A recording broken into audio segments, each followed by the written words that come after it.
Saudara-saudara yang kasih Tuhan, saya nggak tahu berapa banyak kita selalu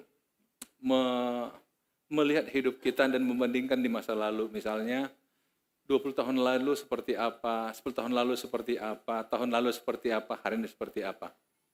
Pernah nggak kita buat satu report untuk diri kita, laporan, hidup saya ini berkembang ke arah yang lebih baik atau enggak? Kan gitu ya. Ada orang mengatakan kalau kita tidak bisa melihat masa lalu kita dengan baik, maka kita akan gagal mempersepsikan masa depan. Karena masa depan itu tidak pernah terlepas dari masa lalu. Jadi ada banyak orang berkata demikian. Dan orang-orang yang biasanya punya semangat tinggi untuk meraih masa depan lebih baik, akan peduli yang begitu. Saudara, salah satu kelemahan kita sebagai manusia adalah bahwa kita terlalu fokus pada kelemahan kita. Akhirnya kita mulai merasa minder, rendah diri. Mengapa aku nggak seperti orang itu? Mengapa aku tidak memperoleh peluang seperti orang itu? Dan sebagainya. Sehingga kita merasa mana mungkin saya bisa seperti orang itu karena saya tidak dibesarkan seperti orang itu. Secara psikologis, maka itu akan menghalangi kita untuk berpikir yang baik di masa depan. Tetapi sesungguhnya saudara, semua orang setuju saya kira mengatakan begini, setiap orang punya kekurangan, tapi setiap orang juga punya kelebihan. Persoalannya adalah ada orang yang fokus pada kelemahannya, sampai kelebihannya itu tenggelam, tapi ada orang yang memang dia sadar dia punya kelemahan, tapi dia tidak mau kelemahannya itu menjadi penghalang bagi dia untuk meraih masa depan. Satu ketika saudara, para pelatih tenis meja di Eropa itu mulai penasaran di tahun 70-an sampai awal 80-an, kenapa petenis meja dari China itu nggak pernah bisa mereka kalahkan. Sehingga mereka berpikir pasti mereka punya rahasia. Akhirnya para pelatih di sana mulai membujuk seorang wartawan, coba cari tahu apa sih kunci kemenangannya. Coba cari tahu dari pelatih mereka. Akhirnya seorang wartawan dari Jerman bertemu dengan head coach-nya China, pelatih tenis meja. Kemudian katakan, apa sih rahasia Anda sehingga atlet Anda nggak bisa kami kalahkan? Kemudian head coach-nya ini ketawa, rahasia. Apa yang rahasia? Nggak ada rahasia. Jadi selama ini dianggap rahasia oleh orang di Eropa, bagi mereka nggak rahasia. Dia bilang cuma salah persepsi. Ini masalah persepsi. Dia bilang begini, ketika seorang merekrut seorang atlet, calon atlet lah, petenis meja misalnya, kalau kita sedang mencari orang, menjaring orang, yang kita lihat apanya? Potensinya atau kelemahannya? Potensinya. Dan kemudian kita rekrut dia, kita mulai latih. Persoalannya adalah ada banyak pelatih fokus pada kelemahan atletnya dan berjuang menutupi kelemahan, memperbaiki kelemahan, akhirnya tanpa disadari mengabaikan potensi orang ini. Padahal dia bilang begini, kelemahan tetap kelemahan. Kelebihan, ya kelebihan. Kalau saya enggak. Saya fokus pada kelebihan atlet saya. Saya pertajam keahliannya. Saya latih dia semakin hebat, semakin hebat, semakin hebat. Kemudian wartawan tanya, kelemahannya? Namanya kelemahan cukup perbaiki sebisanya. Tapi fokuslah pada kelebihannya. Saudara-saudara, dalam hidup ini seringkali kan kita begitu. Saya pernah gagal, saya pernah ini, saya pernah itu. Akhirnya kita nggak termotivasi. Saya senang orang mengatakan kalau kita masih punya cita-cita, cita-cita sebagai sebuah harapan, sebuah motivasi untuk melihat jauh ke depan. Saya pernah ikuti satu seminar dari seseorang yang usia 86 tahun. Dia katakan saya masih punya 4 cita-cita. Dan saya berharap cita-cita ini saya raih sebelum saya 90 tahun. Padahal dia ini orang hebat, saudara. Kita pikir 86. Kok masih bercita-cita, ngerepotin diri. Tapi dia katakan alasannya, supaya kita masih punya semangat untuk hidup. Supaya kita masih dianggap berarti. Ternyata kita masih bisa buat sesuatu. Saudara, bagaimana hidup kita? Karena itu, saudara, izinkan hari ini saya mengajak kita merenung. Hidup itu harus progresif, saudara. Kalau kita bandingkan di masa lalu dengan masa kini, ada nggak perubahan hidup kita ke arah yang lebih baik? Ada nggak? Kita belajar dari pribadi Daud. Jumat lalu di ibadah doa saya sudah kupas sedikit ini, tapi saya ingin lanjutkan kembali atau saya ingin sampaikan lebih sistematis lagi, saudara. Lihat Daniel pasal 1. Dalam kisah Daniel ini ada hal yang menarik, saudara. Ketika Israel dikalahkan oleh kerajaan Babilonia, otomatis mereka di bawah jajahan. Tetapi raja perintahkan begini, lalu raja bertitah kepada Aspenas, kepala istananya, untuk membawa beberapa orang Israel yang berasal dari keturunan raja dan dari kaum bangsawan. Yakni orang-orang muda yang tidak ada sesuatu cela, yang berperawakan baik, yang memahami berbagai-bagai hikmat, berpengetahuan banyak, dan yang mempunyai pengertian tentang ilmu, yakni orang-orang yang cakap untuk bekerja dalam istana raja, supaya mereka diajarkan tulisan dan bahasa orang Kasdim. Kalau saudara lihat ini persyaratannya nggak gampang, saudara. Sering orang melupakan ini, oh Daniel hebat kan sertai Tuhan. Iya memang. Tetapi Daniel juga punya modal yang tidak sedikit, saudara. Yang membuat dia hebat. Dia ternyata ada keturunan raja dari kaum bangsawan. Daniel itu keturunan raja dari kaum bangsawan Israel. Daniel juga ternyata adalah seorang muda yang tidak ada suatu cacat celah. Saudara, sering saya mendapat cerita misalnya orang muda misalnya, bahwa ternyata kesalahan di masa lalu itu berdampak ke masa depan. Saya sudah lebih dari 4 dokter, saya kasih contoh saudara, mengatakan saya begini, Bapak suka minum alkohol ya? Saya bilang enggak. Dia bilang begini, tapi liver Bapak itu bermasalah gara-gara alkohol. Saya bilang iya, masa remaja ya. Ternyata yang saya lakukan masa remaja, sampai hari ini efeknya ada. Walaupun 40 tahun yang lalu, saudara, nyesal saya. Sampai sekarang pemeriksaan dokter, Bapak, livernya itu ada masalah. Mereka bilang, ini nggak ada Pak, ini pasti gara-gara alkohol Pak. Iya, saya bilang, tapi kan 40 tahun yang lalu, kan bisa ada efeknya, saudara. Jadi kadang-kadang maksud saya begini, saudara, ada kesalahan di masa lalu yang kita lakukan, tanpa kita sadar itu menjadi persoalan di masa depan. Betul, saudara? Akhirnya kita terganjal hanya kesalahan masa lalu. Itu kan masa lalu, iya. Nah itulah sebabnya saudara lihat. Raja nggak mau ambil risiko itu. Dia cari orang muda yang tidak ada sesuatu celah. Tidak ada masalah di masa lalu. Saya ingin dorong orang-orang muda. Masa muda, masa menyenangkan. Bahkan Amsal mengatakan dalam penghormatan pasal yang ke-11, bersukacitalah hai orang muda dalam masa mudamu. Silakan suka, tapi jangan sampai engkau jadi punya celah yang akan menjadi ganjalan bagimu ketika ada peluang untuk menjadi orang yang hebat, saudara. Bisa ditangkap, saudara? Lihat. Jadi, saudara lihat. Saya mencoba menerjemahkan keturunan raja dari kaum bangsawan, oke lah. Apa maknanya bagi kita di hari-hari ini? Saya cukup serius memperhatikan keluarga, saudara. Bagaimana orang-orang tua peduli pada anak-anak dan menjadikan rumah itu sebagai tempat persemaian para pemimpin di masa depan. Anak-anak kita itu kan benih untuk masa depan. Apakah kita menciptakan rumah kita sebagai persemaian yang baik bagi bertumbuhnya anak kita secara sehat? Saudara-saudara mengatakan nggak jauh buah jatuh dari pohonnya. Artinya apa? Anak itu nggak belajar dari orang tuanya. Saya coba ambil, saudara, saya merenung kadang-kadang perumpamaan tentang penabur dalam Matius pasal 13. Tapi saya ambil persepsinya itu dalam skop keluarga. Kan dikatakan Yesus di sana ada seorang penabur, satu ketika menabur benih, ada jatuh di pinggir jalan, kemudian ada yang di tanah berbatu-batu, ada tanah yang penuh semak duri, tapi ada tanah yang baik. Nah, di antara 4 jenis tanah, di mana yang berbuah dia? Yang keempat. 100 kali lipat, 60 kali, minimal 30 kali lipat. Kenapa? Tanahnya baik. Saya berpikir kalau lingkungan keluarga kita ciptakan baik, anak kita pasti bertumbuh, saudara, dengan sehat. Tapi kalau rumah tangga kita biarkan berantakan, saudara, jangan berpikir anak jadi hebat.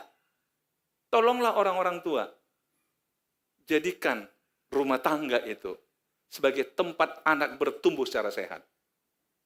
Orang-orang tua, tolong beri waktu bagi anak-anakmu. Kembali, saudara. Lihat. Jadi Daniel, Sadrak, Mesak, Abednego, mereka punya masa lalu yang baik, mereka punya kualifikasi yang baik, punya pengetahuan tentang banyak ilmu.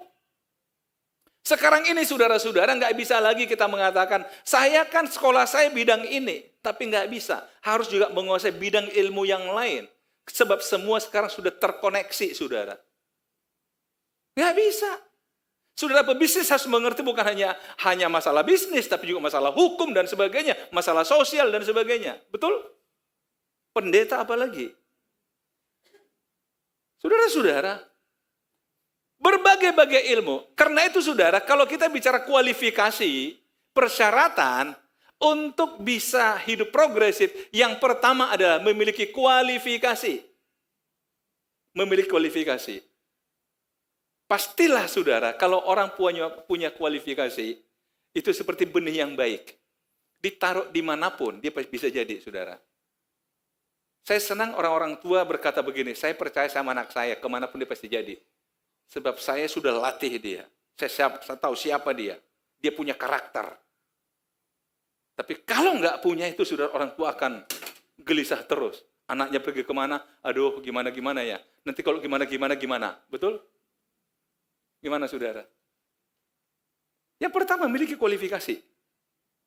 Kalau saudara ingin meraih sesuatu yang lebih hebat, pertanyaannya, kita punya kualifikasi enggak? Nah barulah setelah mereka punya itu, tadi katakan akan diajarkan. Kalau saya kembali pada yang tadi lihat, akan diajarkan tulisan dan bahasa orang Kasdim yang tidak dikenal orang Israel sebelumnya. Akan diajarkan, artinya apa? Supaya sanggup ketika masa pendidikan berikutnya, mereka bisa ngikutin, barulah mereka bisa dipromosikan.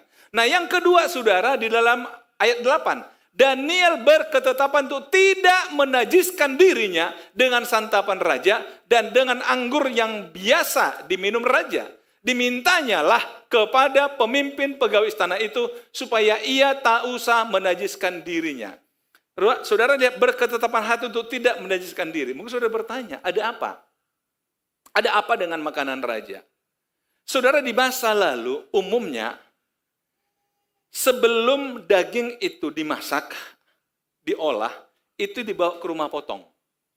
Dan di rumah potong itu ada dewa di sana. Jadi dipersembahkan dulu darahnya kepada dewa. Barulah binatang itu dibawa keluar untuk dikonsumsi. Nah, dalam pemahaman Daniel, bahwa ini bertentangan dengan iman saya. Bertentangan dengan keyakinan saya. Sehingga dalam masa karantina, saudara, walaupun pemimpin mereka dalam masa karantina itu udah menetapkan menunya harus ini sesuai dengan menu raja. Kenapa? Karena memang harus dijaga, saudara, 4 sehat, 5 sempurna, 6 apalagi, terserah deh. Supaya apa? Memenuhi kualifikasi secara fisik, secara intelektual. Saudara-saudara, tapi Daniel berani mengatakan, boleh enggak kami enggak usah makan daging. Cukup makan sayuran aja. Boleh enggak? Pemimpin katakan apa? Jangan. Nanti kelihatan kamu enggak sehat, saya yang kena. Dia katakan, enggak, tuanku enggak usah takut. Kasih 10 hari dulu. Kita uji 10 hari. Ini karantina 3 tahun, saudara. Dia katakan, cukup 3 hari aja. Cukup 10 hari aja kasih kami. Akhirnya saudara, dikasih kesempatan. Dan 10 hari yang pertama didapati Daniel lebih sehat daripada yang makan daging. Jadi saudara tolonglah. Jangan kira-kira kalau nggak makan daging saya ada yang kurang. Iya memang kurang. Saya pernah saudara punya teman. Dia bilang begini, kebetulan dia sudah mulai ada asam urat, ada sakit jantung, kolesterol, ada darah tinggi. Dokter katakan, Pak, sudah tidak ada lagi jatah Bapak makan daging. Berhenti total. Kalau Bapak mau umur panjang. Dia bilang sama saya, gara-gara daging babinya akunya Kristen. Kalau nggak makan daging babi, ngapain jadi Kristen? Cobalah, masa kekristenan diukur hanya dengan daging babi, saudara? Tapi itu teman saya, saudara. Akhirnya panggil Tuhan dia. Kadang-kadang, saudara, orang-orang Kristen ini darah tinggi, lebih tinggi dari Yesus. Oh, cobalah lihat. Aduh, nggak usah lah menajiskan diri. Oke, tapi saudara di sini Daniel berani. Saya coba merasa, saudara, coba bandingkan tadi dia punya kualifikasi, memahami berbagai ilmu, dia pasti kaji. Bahwa kalau saya makan ini, bisa kok. Nggak usah makan ini. Nggak harus makan ini, saya ini bisa kok. Makanya dia yakin. Kasih 10 hari pertama. Dan yang luar biasa, saudara, dia berketetapan hati. Dan akhirnya, selesai masa karantina, selama 3 tahun didapatilah, bukan hanya secara fisik Daniel, Sadrak, Mesak, Abednego lebih fresh dari yang lain. Tapi dikatakan kalau saudara baca dalam akhir pasal yang pertama ini, dia 10 kali lebih pinter daripada orang-orang di karantina, saudara. 10 kali lebih pinter. Pintarnya orang ini 10 kali lebih, saudara. Saudara lihat. Tapi awalnya apa? Memang awalnya udah cerdas, tapi ditambah lagi dia memiliki ketetapan hati yang sering kita dengar dengan istilah integritas, saudara. Kadang-kadang kita punya keyakinan, kita punya iman, tapi kita nggak berani. Hanya karena, oh ini peluang ini. Jangan sampai kehilangan peluang kalau kita terlalu ini. Saudara, nggak usah takut. Kalau engkau meyakini yang kau pegang itu sesuatu yang baik dan benar di mata Tuhan. Yang punya jabatan kan Tuhan. Makanya nanti kita lihat Daniel katakan apa? Tuhanlah yang menaikkan raja, tapi Tuhan juga yang menurunkan raja. Sehingga Daniel merasa tidak ada beban bagi dia kalau harus menunjukkan bahwa dia punya integritas, saudara. Yang ketiga, kita baca di pasal berikutnya, saudara. Saya kira di Daniel 2 ini harusnya. Berkatalah Daniel, bukan Daniel 1, Daniel 2 harusnya. Berkatalah Daniel, terpujilah nama Allah dari selama-lamanya sampai selama-lamanya. Sebab daripada dialah hikmat dan kekuatan. Dia mengubah saat dan waktu. Dia memecat raja dan mengangkat raja. Dia memberi hikmat kepada orang bijaksana dan pengetahuan kepada orang yang berpengertian. Saudara, di pasal yang kedua, kalau saudara baca kitab Daniel, satu ketika raja bermimpi. Mimpi itu sangat mengganggu dia. Sehingga dia panggil seluruh cendekiawan di negeri Babilonia. Sudah dikumpulin, saya kira ratusan orang. Dan raja mulai katakan pada mereka, "Hei, kalian orang-orang hebat, tolong ceritakan mimpi saya." Orang-orang bilang, "Loh, aneh raja. Raja ceritakan dong mimpi kepada kami, baru kami beritahu artinya." "Enggak, saya enggak mau. Kalian harus beritakan mimpi saya." Ini kan sama seumpama seorang suami bangun pagi, dia katakan, "Tadi malam aku mimpi, apa mimpiku? Ayo ceritakan mimpiku apa?" Kira-kira istri katakan, "Pak, ke dokter yuk," gitu. Yang mimpi siapa, yang mau cerita siapa? Tapi ini raja beri syarat seperti itu. Ketika didesak orang dan para ilmuwan katakan, "Nggak ada yang bisa Tuanku. Ceritakan aja." Tuhan, apa kata raja? "Kalau aku cerita, kira akan rekayasa artinya kan, bilang inilah, bilang itulah." Enggak. Kalau kalian memang hebat, ceritakan mimpiku dan artinya apa. Saudara, akhirnya raja marah. Kalau sampai dalam waktu tertentu kalian tidak bisa menceritakan padaku mimpiku itu, aku bunuh kalian semua dan keluarga kalian. Semua cendekiawan akan aku bunuh. Saudara, dalam pertemuan itu Sadrak, Mesak, Abednego, dan Daniel nggak diundang. Tapi lama-lama berita itu datang kepada mereka, sampai pada mereka. Para cendekiawan akan dibunuh. Daniel merasa, "Loh, saya cendekiawan loh nih. Oh, saya berarti ikut dibunuh." Dia tanya, "Kenapa begitu?" "Iya, raja mimpi. Tapi raja meminta harus ada orang yang bisa menceritakan mimpinya dan artinya." Apa yang lakukan Daniel, saudara? Dia kumpulin teman-temannya. Sadrak, Mesak, Abednego. Mereka berdoa bersama. Meminta kepada Tuhan, Engkau yang mengerti segala sesuatu. beritahukan kepada kami mimpi raja. Jadi saudara, ini bagusnya kalau saudara agak terjepit punya sahabat-sahabat untuk berdoa. Saudara-saudara seiman yang bisa teman sama-sama berdoa. Milikilah saudara, teman-teman untuk berdoa. Dan disitulah Tuhan beritahukan pada Daniel, akhirnya Daniel pergi kepada kepala pengawal istana. Mungkin sekarang komandan pas pampres, mungkin. Ini terjemahan saya.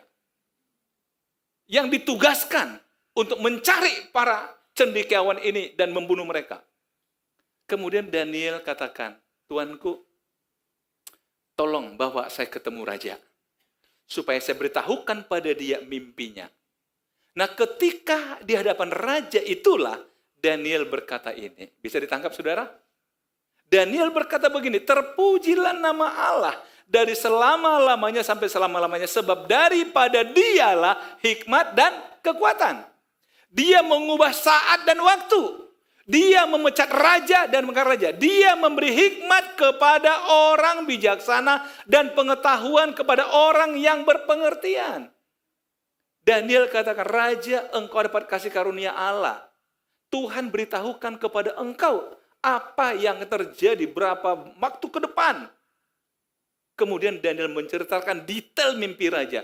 Ada sebuah patung yang kepalanya dari emas, badannya dari perak, kemudian kaki dari tembaga, tapi satu kaki itu dari tanah liat. Kemudian diceritakan, itu adalah gambaran kerajaan Tuanku, tapi satu ketika kerajaan akan hancur dan bla bla bla bla. Raja mulai bingung.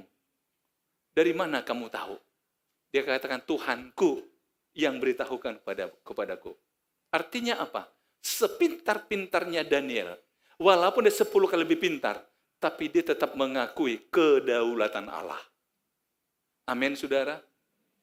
Tidak ada hebatnya kita dibanding dengan Tuhan. Sehebat apapun kita, akui kedaulatan Allah. Tolong agak macet ini. Halo? Kenapa jadi begini lagi? Masa mulai khotbah lagi? Iya. Ya, ini yang saya maksud.